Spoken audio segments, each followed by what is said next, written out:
taking the supplies in and burying Buddy LaMonte. I was one of the pallbearers. We buried him inside Wounded Knee at the cemetery. He's still there today. And matter of fact, it's kind of neat on his headstone there. It says, "Thousands came and one stayed." And that's Buddy LaMonte. And so it's,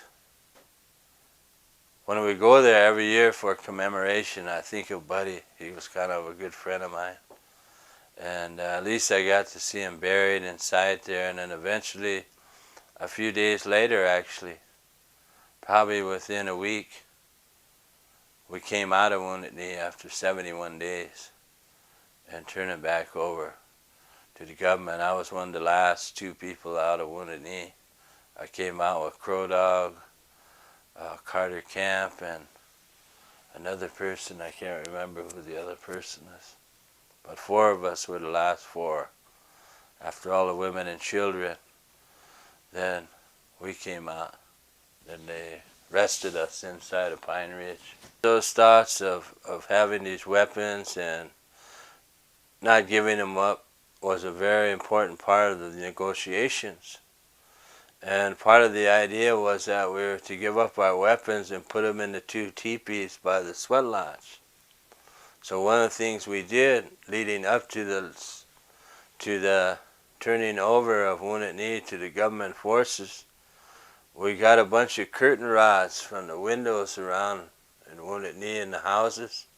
And we got some old wooden pieces of wood, and we nailed these curtain rods on, and we cut the wood out of plywood. It looked like an M16 or AK. We put these curtain rods on there for a barrel.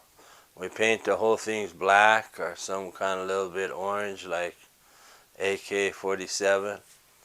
And then we'd carry them like this out and put them in the teepee. And of course, during this time, we all had radio contact. We had radios inside and they had radios outside. So whenever you did something, you would hear it on the radio. From our scanners, you could hear them saying, "Well, what are they doing now? Oh, looks like they got some weapons. Yeah, okay, they're living up to the agreement. They're putting weapons in the teepee." Well, we weren't about to give up our weapons. And you know, we went through that in 1890.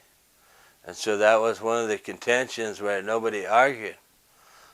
Somebody just said, well, we'll create the impression that we're giving up our weapons so that if anything goes wrong at the last minute, it won't be like 1890. So almost everybody escaped the night before the people came out. And that's why a reign of terror ensued soon after Wounded Knee, was so many weapons got out of there. There were so many weapons that they didn't get that they used that excuse to break down people's doors and ransack their houses, an excuse to say they didn't need a warrant, because they say we're looking for fugitives and weapons. Get on the ground, drag old people out of their homes, put them on the ground, treat them real rough them up, arrest the young people, take them clear to Rapid City so that expense has to be taken place in order to go get your relative 200 miles away, and then post bond, gas money to get home. All those things were taking place here, and so there was the idea of all these weapons that they thought we had. They didn't get any of them, or very few. Kind of a humorous story that happened during the time talking about security and weapons in the last night. Since myself and Standing Cloud, Crow Dog, and Carter Camp agreed to be the last ones out, then those guys, everybody was going to try and get out, but because they had increased their security, then some people wouldn't get out. So then what we did was we made plans, and we create diversions through the night, so that then some people will sneak all around the perimeter. But the diversions were only created by 2 of us.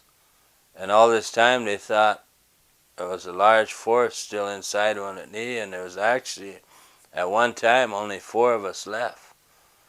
But then people were getting turned back because they were getting caught or danger of being caught, so they came back. So we probably ended up with maybe 75 people that came out of Wounded Knee the next day. But we would do things like take a radio outside. We had a commo shack, we call it a communications center.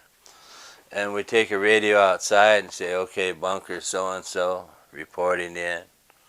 The guy would be just outside and he'd report in. Then he'd hand it to someone else and they'd report in from another bunker. So they thought that we had a formidable force there, which at one time was only 4 people. So sometimes you have to use, as they say, the power of the ectomy, the trickery, the spider. You have to use that on the enemy sometimes.